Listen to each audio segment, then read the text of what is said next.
Hi hello friends, welcome to my channel. ಇವತ್ತಿನ ರೆಸಿಪಿಯಲ್ಲಿ ನಮ್ಮ ಚಿತ್ರದುರ್ಗ ಚಳ್ಳಕೆರೆ ಕಡೆ ಈ ರೆಸಿಪಿನ ಹೆಚ್ಚಾಗಿ ಮಾಡ್ತಾ ಇರ್ತಾರೆ. ಅದೇನಪ್ಪ ಅಂದರೆ ಬದನೆಕಾಯಿ ಬಜ್ಜಿ.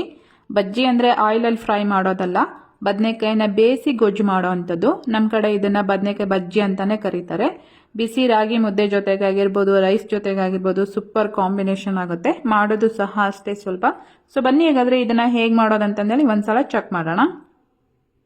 ಮೊದಲಿಗೆ ನಾನಿಲ್ಲಿ ಬಜ್ಜಿ ಮಾಡೋದಕ್ಕೆ 2 ಬದನೆಕಾಯಿ, 1 ಆಲೂಗಡ್ಡೆ, 2 ಟೊಮೆಟೊ, 1 8 ರಿಂದ 10 ಗ್ರೀನ್ ಚಿಲ್ಲಿ, ಸ್ವಲ್ಪ ಹುಣಸೆ ಹಣ್ಣು ಈ ರೀತಿ ನೆನೆಸಿ ಇಟ್ಕೊಂಡಿದ್ದೀನಿ.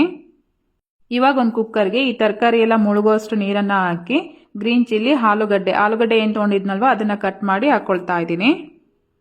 ಹಾಗೇನೆ ಬದನೆಕಾಯಿನೂ ಸಹ ಈ ರೀತಿ ಕಟ್ ಮಾಡಿ ಹಾಕಿದ್ದೀನಿ. ಯಾಕೆಂದರೆ ಇದರಲ್ಲಿ ಹುಳ ಏನಾದರೂ ಇತ್ತು ಅಂತಂದರೆ ನೋಡಿಕೊಂಡು ಕಟ್ ಮಾಡ್ಕೋಬೋದು ಅಂತಂದೇಳಿ. ಬದನೆಕಾಯಿ ಕಲರ್ ಚೇಂಜ್ ಆಗಬಾರ್ದು ಅಂದರೆ ಸ್ವಲ್ಪ ಉಪ್ಪು ಹಾಕಿ ಇದನ್ನು ನಾವು ವಿಸಿಲ್ ತೆಗೆಸ್ಕೋಬೇಕಾಗತ್ತೆ. ನಾನು ಬಂದುಬಿಟ್ಟು 1 ವಿಸಿಲ್ ತೆಗೆಸ್ಕೊಂಡಿದ್ದೀನಿ. ಬದನೆಕಾಯಿ ಎಲ್ಲ ಕಂಪ್ಲೀಟಾಗಿ ಚೆನ್ನಾಗಿ ಬೆಂದಿದೆ. ಇವಾಗ ಈ ಕುಕ್ಕರಲ್ಲಿರೋಂಥ ನೀರನ್ನೆಲ್ಲ ತೆಗೆದು ಹಾಗೆಯೇ ತರಕಾರಿ ಎಲ್ಲ ಸಪ್ರೇಟಾಗಿ ಮಾಡಿಕೊಂಡು ಅದೇ ಕುಕ್ಕರ್ಗೆ ಗ್ರೀನ್ ಚಿಲ್ಲಿ ಹಾಗೆಯೇ ಸ್ವಲ್ಪ ಉಪ್ಪು ಹಾಕಿ ಈ ರೀತಿ ಎಲ್ಲ ಮ್ಯಾಶ್ ಮಾಡ್ಕೊಳ್ತಾ ಇದ್ದೀನಿ.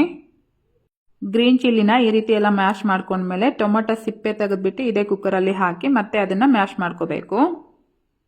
ಇಲ್ಲಿ ತರಕಾರಿ ತುಂಬ ಚೆನ್ನಾಗಿ ಬೆಂದಿರೋದ್ರಿಂದ ತುಂಬ ಈಸಿಯಾಗಿ ಮ್ಯಾಶ್ ಆಗ್ತಾ ಇದೆ. ಇವಾಗ ಇದಕ್ಕೆ ಬೇಯಿಸಿಟ್ಕೊಂಡಿರೋಂಥ ಬದನೆಕಾಯಿನ ಹಾಕಿ ಜಸ್ಟ್ 1-2 ರಿಂದ 3 ಸೆಕೆಂಡ್ ಇದನ್ನು ಈ ರೀತಿ ಮ್ಯಾಶ್ ಮಾಡಿಕೊಂಡ್ರೆ ಸಾಕು. ಈ ತರಕಾರಿನೆಲ್ಲ ಈ ರೀತಿ ಮ್ಯಾಶ್ ಮಾಡ್ಕೊಂಡ್ಮೇಲೆ ಸಿಪ್ಪೆ ತೆಗೆದು ಇಟ್ಕೊಂಡಿರೋಂಥ ಆಲೂಗಡ್ಡೆನ ಹಾಕಿ ಹಾಗೆಯೇ ಅದ್ರ ಜೊತೆಗೆ 1 ಚಮಚದಷ್ಟು ಸಾಂಬಾರ್ ಪೌಡರು, ನೆನೆಸಿ ಇಟ್ಕೊಂಡಿರೋಂಥ ಹುಣಸೆ ಹಣ್ಣಿನ ರಸ ಹಾಕಿ ಒಂದ್ಸಲ ಇದನ್ನು ಈ ರೀತಿ ಚೆನ್ನಾಗಿ ಮಿಕ್ಸ್ ಮಾಡ್ಕೋಬೇಕು. ನಮಗೇನಾದರೂ ಇಲ್ಲಿ ಬಜ್ಜಿ ಗಟ್ಟಿ ಆಯಿತು ಅಂತ ಅನಿಸಿದರೆ ನಾವು ಬೇಯಿಸಿ ಇಟ್ಕೊಂಡಿರ್ತೀವಲ್ವ ಅದೇ ನೀರನ್ನು ಹಾಕಿ ಮಿಕ್ಸ್ ಮಾಡ್ಕೋಬೇಕಾಗತ್ತೆ. ಮುದ್ದೆ ಮತ್ತು ಅನ್ನ ಜೊತೆ ತಿನ್ನಬೇಕಾದ್ರೆ ಈ ಬಜ್ಜಿ ಅನ್ನೋದು ಸೆಟ್ ಆಗಬೇಕು. ಆ ರೀತಿ ನಾವು ಇದನ್ನು ರೆಡಿ ಮಾಡ್ಕೋಬೇಕು. ಇವಾಗ ಇದಕ್ಕೆ ಲೈಟಾಗಿ ಒಗ್ಗರಣೆನ ಪ್ರಿಪೇರ್ ಮಾಡ್ಕೊಳ್ಳೋಣ. ಈಗ ಒಂದು ಕಡೆಗೆ ಸ್ವಲ್ಪ ಎಣ್ಣೆ ಹಾಕ್ಕೊಂಡಿದ್ದೀನಿ. ಅದು ಬಿಸಿ ಆದಮೇಲೆ ಸಾಸಿವೆ ಮತ್ತು ಜೀರಿಗೆ ಹಾಕಿ ಅದು ಸ್ವಲ್ಪ ಸಿಡಿದ್ಮೇಲೆ 1 ಈರುಳ್ಳಿನ ಈ ರೀತಿ ಕಟ್ ಮಾಡಿ ಫ್ರೈ ಮಾಡ್ಕೊಳ್ತಾ ಇದ್ದೀನಿ. ಈರುಳ್ಳಿನ ಈ ರೀತಿ ಚೆನ್ನಾಗಿ ಫ್ರೈ ಮಾಡ್ಕೊಂಡ್ಮೇಲೆ 1-2 ಒಣಮೆಣಸು ಹಾಗೆಯೇ 1-2 ಎಸಲಷ್ಟು ಕರಿಬೇವು, ಸ್ವಲ್ಪ ಬೆಳ್ಳುಳ್ಳಿನ ಈ ರೀತಿ ಜಜ್ಜಿಬಿಟ್ಟು ಹಾಕ್ಕೊಳ್ತಾ ಇದ್ದೀನಿ. ಬೆಳ್ಳುಳ್ಳಿನ ನಾವು ಸ್ಟಾರ್ಟಿಂಗ್ಗೆ ಹಾಕಿ ಮಾಡೋದಕ್ಕಿಂತ ಈ ರೀತಿ ಕೊನೆಯದಾಗಿ ಹಾಕ್ಕೊಂಡು ಮಾಡಿಕೊಂಡ್ರೆ ಚೆನ್ನಾಗಾಗುತ್ತೆ. ನಾವು ಮೊದಲೇ ಹಾಕಿ ಮಾಡೋದ್ರಿಂದ ಬೆಳ್ಳುಳ್ಳಿ ಫ್ಲೇವರ್ ಜಾಸ್ತಿ ಕೊಡ್ತಾ ಇರುತ್ತೆ. ಹಾಗಾಗಿ ಈ ರೀತಿ ಕೊನೆಯದಾಗಿ ಹಾಕ್ಕೊಂಡು ಮಾಡ್ಕೋಬೇಕು.